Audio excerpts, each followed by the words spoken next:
ሰላም አድማጮቻችን እንዴት ናችሁ? ዛሬ በስፋት የምንመለከተው በክለቦች የዓለም ዋንጫ አይነ ግቡ እንቅስቃሴ ስላደረጉ ተጫዋቾች ነው። ለቻናላችን አዲስ የሆናችሁ ቻናላችንን ሰብስክራይብ፣ ላይክ እና ሼር እንድታደርጉ እንጠይቃለን። ፊፋ የክለቦች የዓለም ዋንጫን የምርጦች ምርጥ አድርጎ ለማቅረብ ሞክሯል። ሐሳቡን ለመሸጥ የሞከረው በዚህ መንገድ ነው።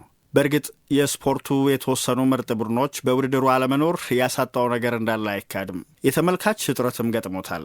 እንዲያም ሆኖ በዩናይትድ ስቴትስ እየተከናወነ ባለው ውድድር ጥራት ያላቸው ተጫዋቾች እጥረት አልተከሰተም። ሊዮኔል ሜሲ የውድድሩ የሜዳ ላይ ገጽ ነው። የሜጀር ሊግ ሶከሩን ክለብ ኢንተር ሚያሚ ወደ ጥሎ ማለፍ ለማሸጋገር ከፍተኛ ጥረት አድርጓል። በዚህ ጉዞም ድንቅ የቅጣት ምት ጎል አስቆጥሮ እንደነበር ይታወቃል። የባየር ሙኒኩ ማይክል ኦሊሴ ተጽዕኖ ካሳረፉ ተጫዋቾች መካከል አንደኛው ነው። በውድድሩ 3 ጎሎች አስቆጥሮ 2 ጎል የሆኑ ኳሶች አመቻችቶ አቀብሏል። በእርግጥ በአንደኛው ጨዋታ ከደካማ ኦክላንድ ሲቲ ጋር በተጫወቱበት ጨዋታ ነገሮች ቀለል ብለውት እንደነበረ ይታመናል። ሰርጂዮ ራሞስ በ39 ዓመቱ ዕድሜውን ያስረሳ ድንቅ ብቃት አሳይቷል። ኢንተርን በገጠሙበት ጨዋታ ድራማዊ በሆነ መንገድ ያቻነቷን ጎል አስቆጥሯል። ሪቨር ፕሌትን ማቆም እንዲችሉም የበኩሉን አስተዋጽኦ አበርክቷል። የብራዚል ቡድኖች በውድድሩ ረዥም ርቀት መጓዝ ችለዋል። በዚህ ሂደት ደግሞ ጎልቶ ከታዩ ተጫዋቾች መካከል አንደኛው ኮሎምቢያዊ ጆን አሪያስ ከፍሉሚኔንሴ ተጫዋቾች በቀዳሚነት የሚጠቀስ ኮከብ ነው። 3 የቦታፎጎ ተጫዋቾች ከወዲሁ በቃል ደረጃም ቢሆን ኖቲንግሃም ፎረስትን ለመቀላቀል ተስማምተዋል። ምንም እንኳን በሰዓት ልዩነት ምክንያት አብዛኞቹን ጨዋታዎች በሌሎች አህጉራት የሚገኙ ተመልካቾች እንደ ልብ መመልከት ባይችሉም የአውሮፓ ክለቦች የምልመላ ዲፓርትመንት ሰዎች በአሜሪካ እየተከናወነ ያለውን ነገር በቅርበት እንደሚከታተሉ ይታመናል። ውድድሩ ሁለተኛ ሳምንቱን መያዙን ተከትሎ በውድድሩ የብዙዎችን ቀልብ የገዙ ተጫዋቾችን ለመመልከት ወደናል። ኢጎር ጄሱስ ቦታፎጎ። የቦታፎጎን ጨዋታ በአካል ስቴዲየም ተገኝቶ የተከታተለ ሰው መጀመሪያ የሚያስተውለው የኢጎር ጄሱስን ተክለ ቁመና ነው። በዘመናዊ እግር ኳስ ካሉ ተጫዋቾች አንጻር መካከለኛ ቁመት ያለው እንደሆነ መናገር ይቻላል። ጄሱስ 1 ሜትር ከ78 ሳንቲሜትር ይረዝማል። አጨዋወቱ ግን እርሱን የመቆጣጠር ኃላፊነት ለተሰጠው የትኛውም ተጫዋች ፈታኝ ነው። ሲያትል ሳውንደርስን በገጠሙበት የመጀመሪያ ጨዋታ እርሱን የማቆም ኃላፊነት የተሰጠው የመሃል ተከላካይ 1 ሜትር ከ98 ሳንቲሜትር የሚረዝመው ጃክሰን ራገን ነበር። ፒኤስጂን በገጠሙበት ጨዋታም ከተመሰከረላቸው የመሃል ተከላካዮች ጋር ተፋጧል። ጄሱስ ግን በእነዚህ ጨዋታዎች በአየር ላይ ኳስ ሽሚያ 68.8 በመቶ የአሸናፊነት ንጻሬ ነበረው። በሁሉም የአንድ ለአንድ ፍልሚያዎች ደግሞ 60 በመቶ የአሸናፊነት ንጻሬ አስመዝግቧል። የስኬቱ ምንጭ የማያቋርጥ እንቅስቃሴውና ፍልሚያዎችን ለማድረግ የማይፈራ ጀብደኛ መሆኑ ነው። ከኳስ ጋር እንዳሻው መሆን የሚያስችለው ክህሎት መታደሉ እርሱን ማቆም ፈታኝ እንዲሆን አድርጓል። ሲያትልን በገጠሙበት ጨዋታ እርሱን የመቆጣጠር ኃላፊነት የተሰጠው ተከላካይ ራገን አጠገብ ሆኖ ይቆይና ኳስ ወደ ፍጹም ቅጣት ምት ሳጥን ሲጣል በፍጥነት ወደ ሌሎች ተከላካዮች መሃል ሲገባ ይታይ ነበር። ይህም በእንቅስቃሴ ላይ ያለ እርሱን ማቆም ፈታኝ እንዲሆን አድርጎታል። እናም ያቺ ሽርፍራፊ ሰከንድ ጎል ለማስቆጠር በቂ ክፍተት እንዲያገኝ ታስችለዋለች። ጄሱስ ዕድሜው 24 መድረሱ ከግምት ሲገባ እንደ አንድ ብራዚላዊ አጥቂ በአውሮፓ መድረክ የክለቦች እግር ኳስ የመጀመሪያ ተሳትፎ ለማድረግ የዘገየ ያስመስለዋል። ከዚህ ቀደም ለ4 ዓመታት በተባበሩት አረብ ኤምሬትሶች ክለብ ሸባብ አልአህሊ ጥሩ ጊዜ ያሳልፎ የነበረ መሆኑ ኖቲንግሃም ፎረስት በፍጥነት ከፕሪሚየር ሊጉ ጋር መጣጣም የሚችልበት እድል እንደሚኖረው ተስፋ እንዲያደርግ አድርጎታል። ጄሱስ ፎረስት ሊያስፈርማቸው በቃል ደረጃ እንደተስማማ ከተነገረላቸው 3 ተጫዋቾች አንዱ ነው። ሌሎቹ 2 ኪዩባኖና ጃይር ኩኛ ናቸው። ጄሱስ በፊት መስመር የክሪስ ውድ ጥሩ አማራጭ እንደሚሆን አስበዋል። ኒውዚላንዳዊው የ34 ዓመት የልደት በዓሉን ለማክበር እየተቃረበ ስለሆነ ምናልባት ብቃቱ ቢወርድ እንኳ ጥራት ያለው ተተኪ እንደሚሆን አስበዋል። ጎንዛሎ ጋርሲያ ሪያል ማድሪድ ባለፈው የውድድር ዘመን በ3 ትልልቅ ውድድሮች ቢሳተፍም አንድም ዋንጫ ሳያሸንፍ አጠናቋል። የስፔኑ ክለብ ቻቢ አሎንሶን የክለቡ አዲሱ አሰልጣኝ አድርጎ ከሾመና ትሬንት አሌክዛንደር አርኖልድና ዲን ሂውሰንን ካስፈረመ በኋላ ደጋፊዎች አዲሱን ሪያል ማድሪድ ለመመልከት ጓጉተዋል። የሚያስገርመው ሳይጠበቅ ትኩረት ሁሉ ከአካዳሚው በተገኘው አጥቂ ጎንዛሎ ጋርሲያ ላይ ማረፉ ነው። ክሊያን ምባፔ በህመም ከስኳዱ ውጪ መሆኑን ተከትሎ አሎንሶ በ9 ቁጥር ሚና ከሪያል ማድሪድ ተጠባባቂ ቡድን ካስቲያ የ21 ዓመቱን ተጫዋች ማሰለፍ መረጠ።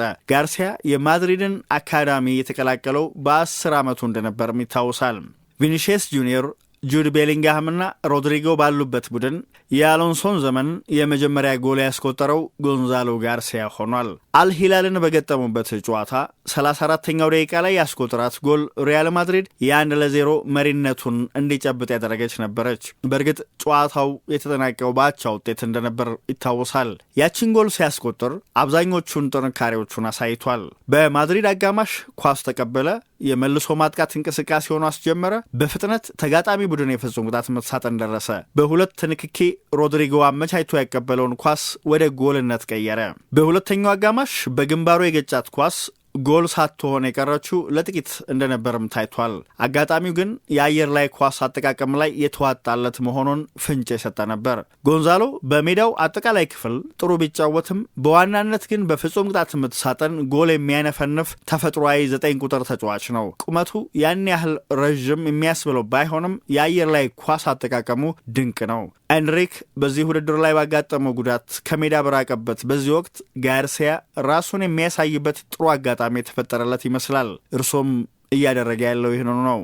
ጆርጂኒዮ ፍላሚንጎ ለእግር ኳሱ ዓለም እንግዳ አይደለም። ጆርጂኒዮ ፍላሜንጎን ከተቀላቀለ በኋላ ያበረከተው አስተዋጽኦ ግን ውዳሴ ሊቸረው የሚገባ ነው። የብራዚሉን ቡድን የተቀላቀለው በዚህ ወር መጀመሪያ ነው። በሂደት ከቡድኑ ጋር የሚዋሃድበት ጊዜ እንደሚሰጠው ይታሰብ ይሆናል። አሰልጣኝ ፊሊፔ ሉዊስ ግን የቡድኑ ዋናው ሰው አደረጉት። ውሳኔው እንከን አልባ ሆነ። ፍላሜንጎ በሜዳው ሁሉም ክፍሎች ባለተሰጥኦ ተጫዋች አሉት። በአማካይ ክፍሉ ሁሉን የሚያስተሳስር አንድ ተጫዋች ግን ይጎድለው ነበር። ያጡትን የቡድኑን ስልተ ምት የሚወስን ተጫዋች አግኝተዋል። ኡሩጓዩ ኒኮ ዴላ ክሩዝ ይህንን ማድረግ ይችላል። ሆኖም በጉዳት ከሜዳ ከራቀ ወራት ተቆጥረዋል።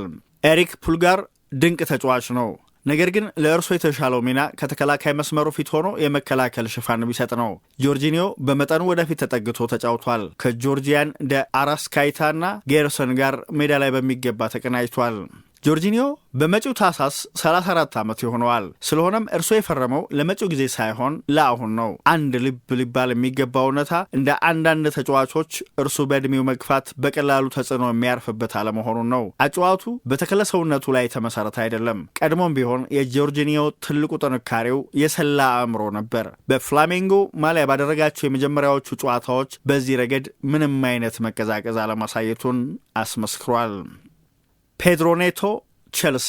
ለቼልሲ ከ40 በላይ ጨዋታዎችን ያከናወነ የትኛውም ተጫዋች ለእግር ኳስ አፍቃሪያን እንግዳ አይሆንም። እንዲያም ሆኖ ፖርቱጋላዊ የመስመር ተጫዋች ገና ብዙ የሚያስመሰክረው ነገር አለ። የከፍተኛ መድረክ ጉዞው ገና ጅምር ላይ እንደሆነ ይታመናል። በብሔራዊ ቡድን ቦታ ያለው ተጫዋች ቢሆንም እስካሁን ለብሔራዊ ቡድን የተጫወተው በ17 ግጥሚያዎች ብቻ ነው። ኔቶ ወደ ክለቦች የዓለም ዋንጫ የመጣው ጥሩ ብቃት በማሳየት ጫና ውስጥ ሆኖ ነው። ቼልሲ አዲሱን የውድድር ዘመን የሚጀምረው ከሉዊዝ ዲያዝ ጋር ተቀራራቢ የሆነ የአጨዋወት ዘይቤ ያለውን ፈጣን ብራዚላዊ የመስመር ተጫዋች ኤስቴቫውን ወደ መልበሻ ክፍሉ ቀላቅሎ ነው።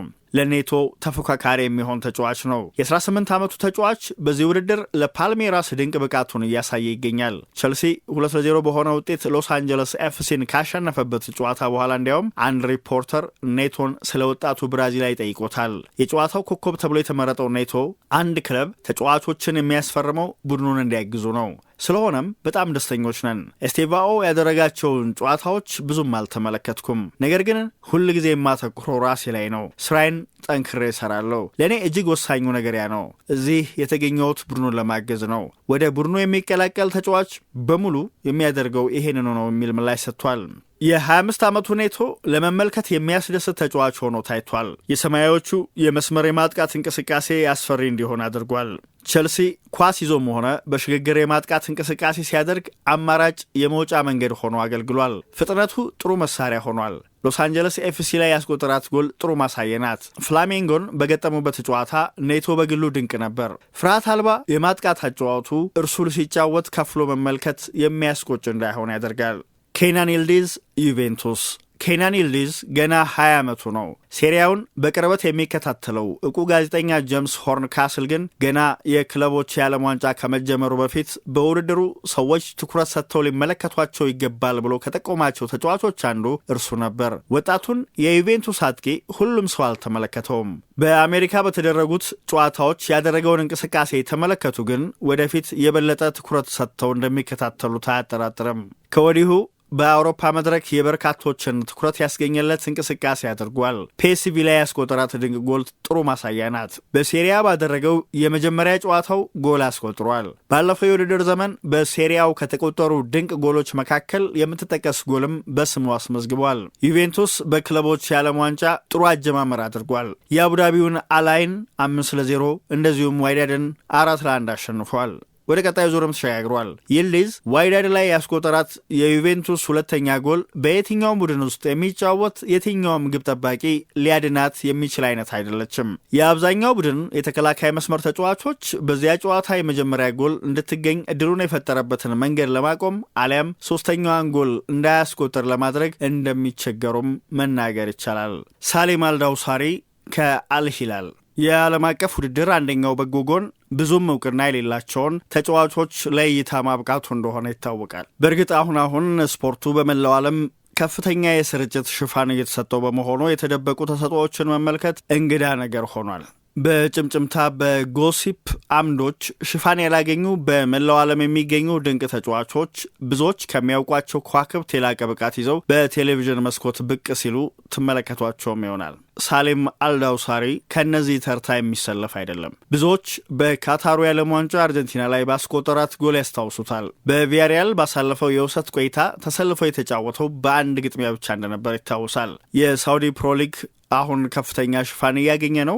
እንዲያም ሆኖ አልዳውሳሪ የተጫዋችነት ዘመኑን በሙሉ ያሳለፈው በአልሂላል ስለሆነ ከአውሮፓና የተቀረው ዓለም የእግር ኳስ አፍቃሪዎች እይታ ተሰውሮ ቆይቷል። አልዳውሳሪ አሁን 33 ዓመት ሆኖታል።